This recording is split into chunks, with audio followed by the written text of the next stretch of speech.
It's Sunday the 25th of March 2018. Some pretty interesting moves on world markets this week. Some little consolidations that we've been in on various charts are starting to resolve themselves one way or another. Gold looks like it's broken out of this mini sort of downtrend it's been in for the last 6 to 8 weeks, and I think looks like it's got some legs here to move higher. In particular, Friday, so you can see it's come out here above 1330 and gone straight up to 1350. Good volume here as well.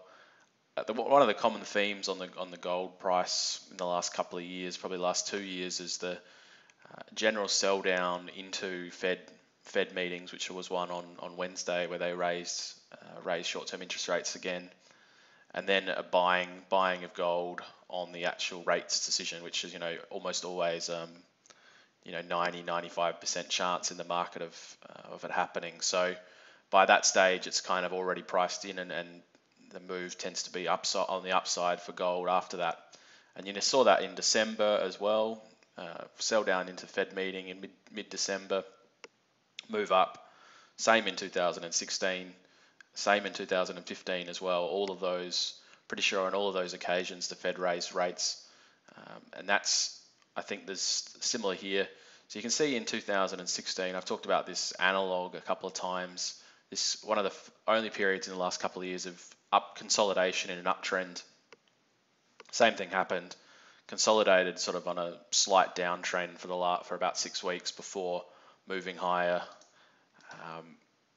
That's a sort of a textbook range there, a textbook range after the move. So I'd expect to see potentially something like that, and we move back into that key resistance zone.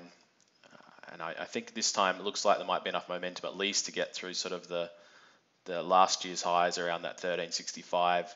So, but there's still, this is still a very large resistance zone. So it's not certain that we go through there all in one go, but there's definitely momentum building here.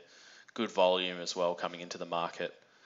Gold, I still don't think I saw something this morning that said, there's all these people talking about gold breaking out, and I don't think that's true from a broader market perspective. It's still largely unnoticed. Everyone's talking about, S&P and NASDAQ and all that sort of stuff. No one's mentioning gold in those on the news every night. So it's still pretty under the radar from my perspective. I know I spend a lot of time on this, but I know most people who follow the markets aren't really paying attention to gold. Some of the other charts, US dollar index, kind of been doing not much of anything the last couple of weeks, consolidating around this 89 level. Doesn't look like it's strong in any way, but doesn't look like a major breakdown coming. But still general weakness in that chart. But I've still said I expect this to go lower, but it still could consolidate a bit here. But there's nothing really to say on that one at the moment. S&P 500 obviously is a bit more interesting.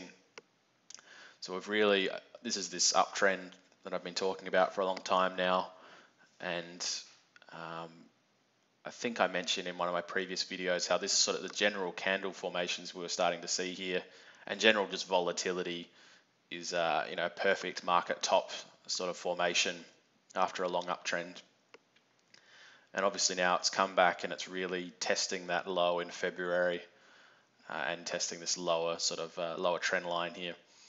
And the analog I was speaking about previously was in the dot-com boom, and how if I can zoom in on there a little bit, it had that real sort of very similar move. I think this was NASDAQ related, smashed down sort of 10% in about a week, or maybe it was even a bit more in that case, about 15%, and then gradual sort of trying to rally up and struggling.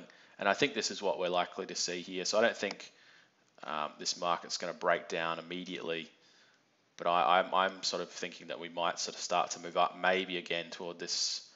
I still think there's major weakness here, but it takes a while for everyone to sort of, all those buy the dip buyers are still thinking. And I'm hearing people talk about this 200-day moving average, and moving averages, I used to use them, but I've just found them to be incredibly unreliable in general. And some of the statistical work I've seen on moving averages and moving average crossover strategies and all this sort of stuff, moving averages are a very poor performer in almost all strategies if you sort of back test them.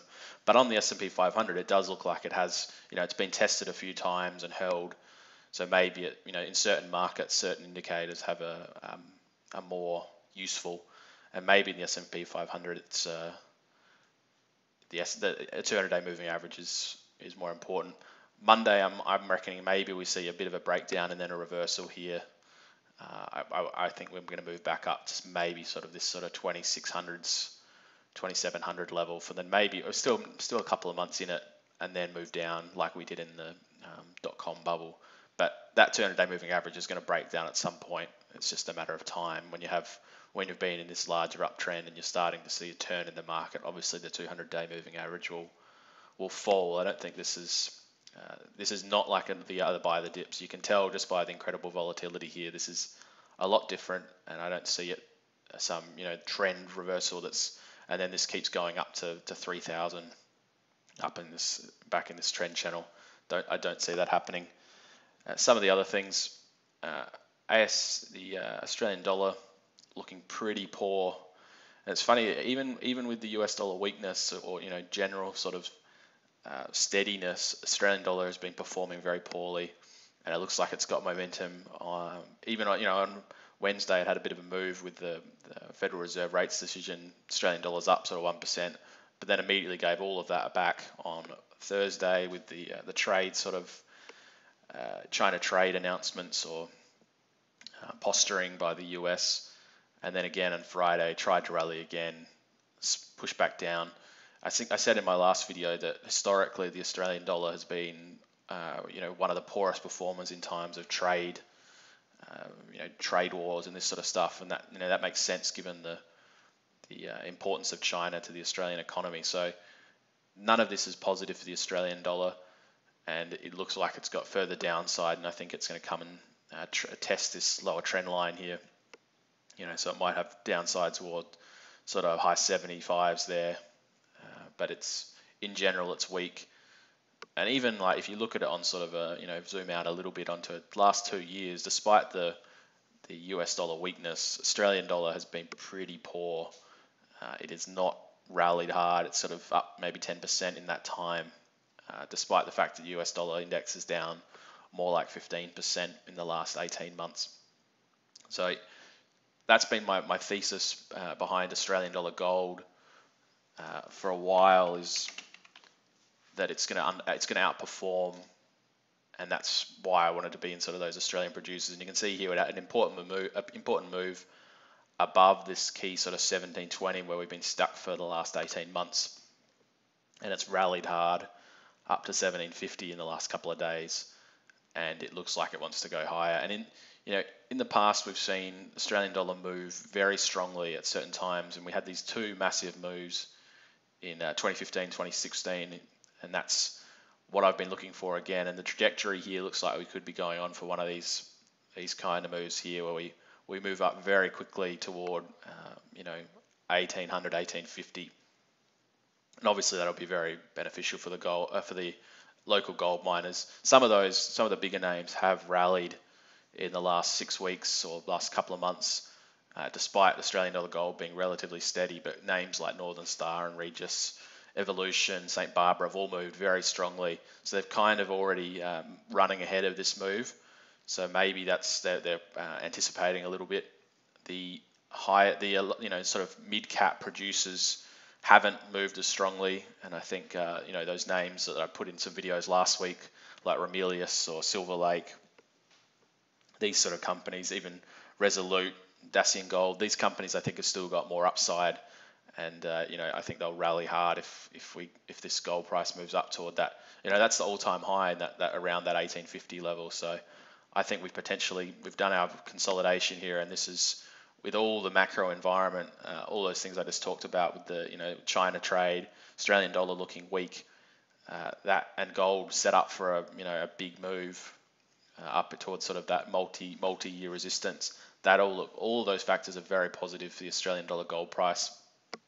So I'm thinking that's going to do well here, and it's just what I've been waiting for probably almost a year now. But all the macro was looking positive. It's just sometimes you just got to wait it out.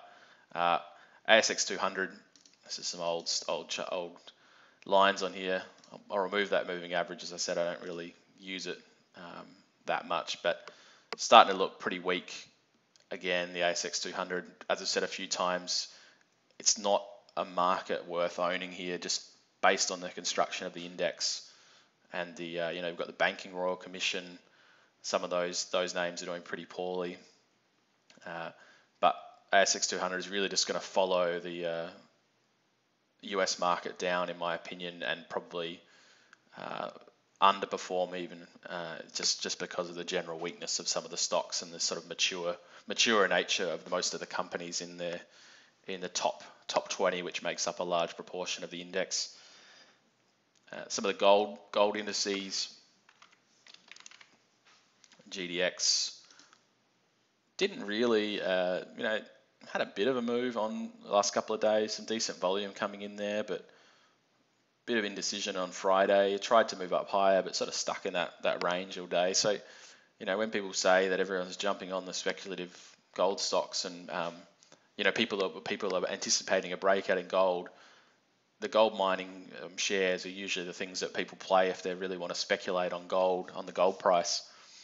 And those shares are not doing well at all. So there's still, anyone who says there's all this interest in the gold market, anticipating a big move, this chart doesn't back that up at all. And we know that this chart can rally, or these gold miners can rally 150% in 6 to 12 months. We've seen it multiple times in the last 10 years and or more, 10 or 20 years.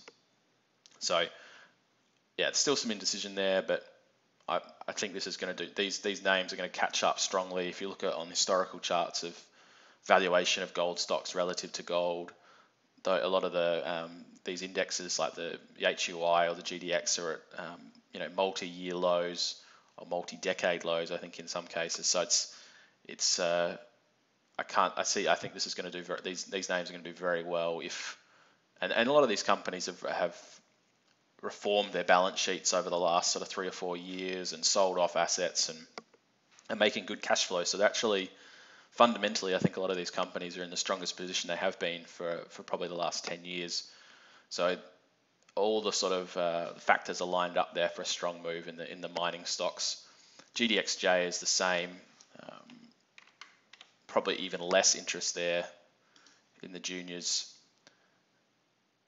Still sort of held those levels around that 30 mark, and again wasn't able to really push through and close on a high on Friday, but I think still looking pretty positive here, holding this base, and with gold poised should do the juniors should do well, and I think they've got some catching up to do.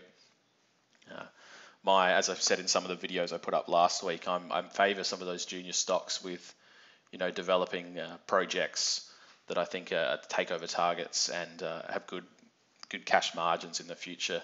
So stuff like Cardinal Resources and West African Resources are two of my main picks there.